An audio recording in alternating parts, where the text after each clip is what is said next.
Airport నుంచి ఇప్పటివరకు బాధితుల దగ్గరకు వెళ్లలేదంటూ కూడా పవన్ పై విమర్శలు వెలువెత్తుతున్నాయి. గన్నవరం ఎయిర్పోర్ట్కి చేరుకున్న వెంటనే కుంచనపల్లిలోని జాతీయ విపత్తు నిర్వహణ సంస్థ ఆఫీస్కి వెళ్లారు పవన్. రేపు విజయవాడలో పర్యటించబోతున్నారు డిప్యూటీ ముఖ్యమంత్రి. వరదల నేపథ్యంలో ఆయన ఎక్కడా కనిపించలేదంటూ కూడా ప్రతిపక్షాలకు సంబంధించి కావచ్చు, లేకపోతే సోషల్ మీడియాలో కావచ్చు, ఆయన మీద విమర్శలు వెలువెత్తుతున్న నేపథ్యంలో ఇప్పుడు డిప్యూటీ ముఖ్యమంత్రి పవన్ కళ్యాణ్ ఆయన వరద బాధితుడిని పరామర్శించేందుకు వెళ్లబోతున్నారు. విజయవాడకు చేరుకున్నారు డిప్యూటీ ముఖ్యమంత్రి పవన్ కళ్యాణ్. విజువల్స్ మీరు చూస్తున్నారు. ఇటు విజయవాడ చేరుకోగానే అక్కడి నుంచి నేరుగా నేషనల్ డిజాస్టర్ మేనేజ్మెంట్ సిస్టమ్కి సంబంధించి కావచ్చు, అవును నేషనల్ డిజాస్టర్ మేనేజ్మెంట్కి సంబంధించి ఆ సంస్థకు సంబంధించి కావచ్చు, దాంతోపాటు ఇన్ఫ్యాక్ట్ విజయవాడతో పాటు ఆంధ్రప్రదేశ్లో ఎటువంటి పరిస్థితులు ఉన్నాయి, ఎందుకంటే ఇంకొక 2-3 రోజుల మరో వాయుగుండం ఉండే అవకాశం ఉంది, లేకపోతే అల్పపీడనం కాస్త బలపడి ఇటు తుపానుగా మారే అవకాశం ఉందంటూ కూడా వాతావరణ శాఖ చెప్తున్న నేపథ్యంలో వాళ్ళతో మాట్లాడేందుకు ఆయన వెళ్లారు. అక్కడి నుంచి బాధితులను పరామర్శించేందుకు ఆయన వెళ్ళబోతున్నట్టుగా తెలుస్తోంది. డిప్యూటీ ముఖ్యమంత్రి పవన్ కళ్యాణ్ విజయవాడ చేరుకున్న విజువల్స్ మీరు చూస్తున్నారు ఆర్టీవీ స్క్రీన్ మీద. 3 రోజుల తర్వాత విజయవాడకు వచ్చారు ఆయన. వరదలు వచ్చినప్పటి నుంచి ఇప్పటి వరకు బాధితుల దగ్గరకు వెళ్లలేదంటూ కూడా పవన్ మీద విమర్శలు ఉన్నాయి. అయితే గన్నవరం ఎయిర్పోర్ట్కు చేరుకున్న వెంటనే కుంచనపల్లిలోని జాతీయ విపత్తుల నిర్వహణ సంస్థ ఆఫీస్కి వెళ్లారు పవన్ కళ్యాణ్. రేపు విజయవాడలో పర్యటించబోతున్నారు డిప్యూటీ ముఖ్యమంత్రి. విజయవాడలోని సింగ్నగర్తో పాటు కొత్త రాజరాజేశ్వరిపేట, పాత రాజరాజేశ్వరిపేట ఇవన్నీ కూడా, ఎందుకంటే అక్కడ వరద ప్రభావం ఎక్కువ ఉంది. మరీ ముఖ్యంగా బుడమేరు వాగు ఉప్పొంగి ప్రవహించిన తర్వాత అక్కడ కాలనీలను చుట్టుముట్టేసింది. దాదాపుగా పీకల లోతు నీరు అక్కడ ఉందనే చెప్పుకోవాలి. అవును, అటువంటి నేపథ్యంలో వాళ్ళని కలిసి పరామర్శించే అవకాశం ఉంది. అలాగే సహాయక చర్యలు కూడా ఆయన పాల్పంచుకునే అవకాశం కనిపిస్తుంది. ఇప్పటికీ ఆంధ్రప్రదేశ్ ప్రభుత్వం, ఆంధ్రప్రదేశ్ ముఖ్యమంత్రి సహా అక్కడ సీఎస్ కావచ్చు, లేకపోతే వివిధ శాఖలకు సంబంధించిన ఉన్నతాధికారులు ఐఏఎస్లందరూ కూడా అక్కడ ఉన్నారు. వరద సహాయక చర్యల్లో పాల్పంచుకుంటున్న నేపథ్యంలో ఇప్పుడు డిప్యూటీ ముఖ్యమంత్రి పవన్ కళ్యాణ్ కూడా రేపు విజయవాడ వెళ్ళబోతున్నారు. ఇప్పటికీ జాతీయ విపత్తు నిర్వహణ సంస్థ అధికారులను కలిశారు.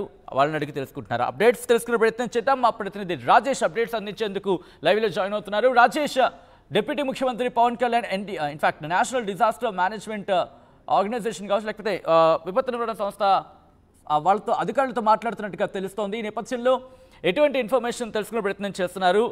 ఈరోజు రాత్రికి విజయవాడ చేరుకుంటారా, లేకపోతే రేపు ఉదయం చేరుకునే అవకాశం ఉందా? అంటే బాధితులకు చేరుకునే అవకాశం ఉందా?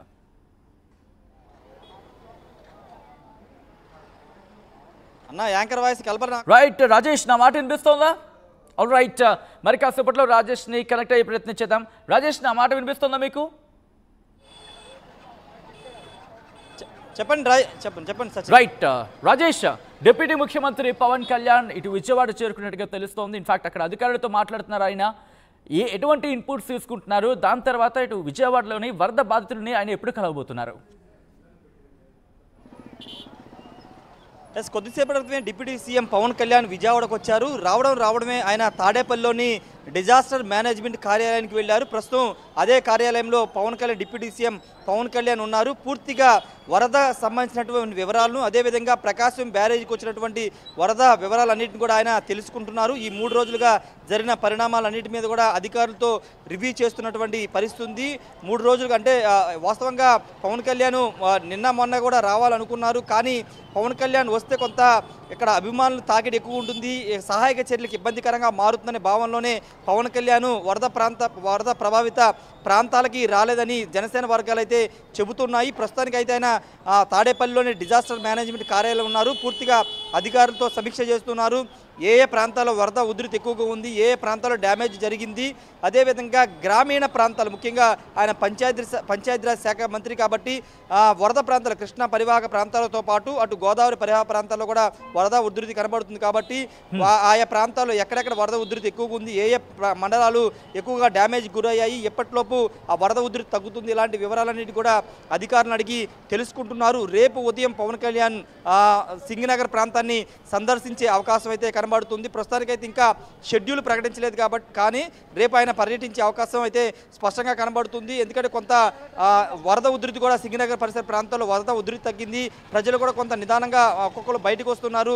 రేపుకి ఇంకా కొంచెం తగ్గే అవకాశం ఉంది కాబట్టి సహాయక చర్యలు కూడా ముమ్మరంగా సాగుతున్నాయి. కాబట్టి రేపు పవన్ కళ్యాణ్ అజిత్ సింగ్ నగర్ ప్రాంతంలో పర్యటించే అవకాశం అయితే కనబడుతుంది.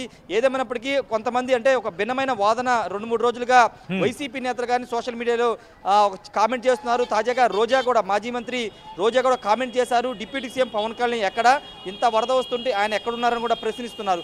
ఈ నేపథ్యంలో జనసేన పార్టీ వర్గాలు, జనసేన పార్టీ నేతలు మాత్రం చాలా స్పష్టంగా చెప్తున్నారు, ఆయన వస్తే సహాయక చర్యలకి ఆటంకం కలుగుతుంది, అభిమానులు తాకిడి ఎక్కువైపోతుంది, సహాయక చర్యలకి ఆటంకం కలగకూడదనే భావనలోనే పవన్ కళ్యాణ్ రాలేదని చెప్తున్నారు. రేపు ఉదయం ఖచ్చితంగా ఆయన అజిత్ సింగ్ నగర్లో పర్యటించి బాధితులతో కూడా మాట్లాడతారని తెలుస్తుంది. ఇంకా షెడ్యూల్ అది టైం ఎన్ని గంటలకు వస్తారు రాజేష్, ఇప్పటికే మంత్రివర్గానికి సంబంధించి మంత్రివర్గానికి ఇప్పటికే ఒక్కొక్కరికి ఒక్కొక్క బాధ్యత అప్పచెప్పిన పరిస్థితి మనం చూస్తున్నాం.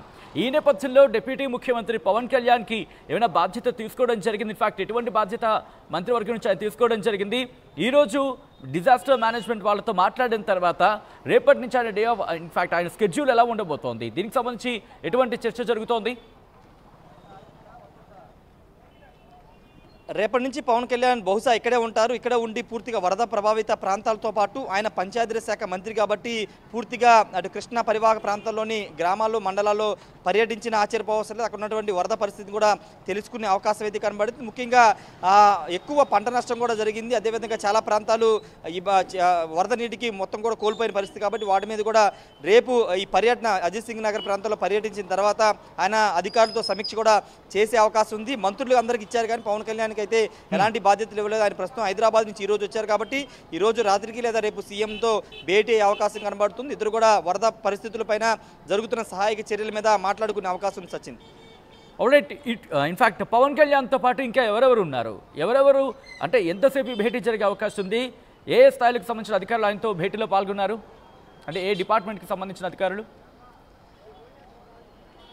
అంటే పంచాయతీరాజు, రూరల్ డెవలప్మెంట్ ఈ శాఖకు సంబంధించిన అధికారులు వచ్చారు. వాళ్ళతో పాటు ఆ డిజాస్టర్ మేనేజ్మెంట్ అంటే ప్రకృతి వాతావరణం సంబంధించినటువంటి శాఖ అధికారులు, ఆ డిజాస్టర్ కార్యాలయానికి సంబంధించిన అధికారులందరూ కూడా అక్కడే ఉన్నారు. మొత్తం కూడా అక్కడ వివరాలన్నీ కూడా వివరిస్తున్నారు. ఏం జరిగింది, ఎంత వరద వచ్చింది, ఏ స్థాయిలో వచ్చింది, బుడమేరు పొంగడానికి గల కారణాలు, బుడమేరు ప్రభావిత ప్రాంతాలకు సంబంధించిన వరద ఉధృతి ఏ విధంగా వచ్చిందనే వివరాలన్నీ కూడా ప్రస్తుతం పవన్ కళ్యాణ్కి అయితే వివరిస్తున్నారు. పూర్తి స్థాయిలో సమాచారం తెలుసుకున్న తర్వాత రేపు ఆయన సింగనగర్ పరిసర ప్రాంతాల్లో పర్యటించే అవకాశం ఉంది. సచిన్, రైట్, ఒక్కసారి రాజేష్ మీరు లైన్లో ఉండే ప్రయత్నం చేయండి. విజువల్స్ ఒకసారి మీకు చూపించే ప్రయత్నం చేస్తున్నాను. విజువల్స్ ఒక్కసారి చూడొచ్చు ఆన్ స్క్రీన్.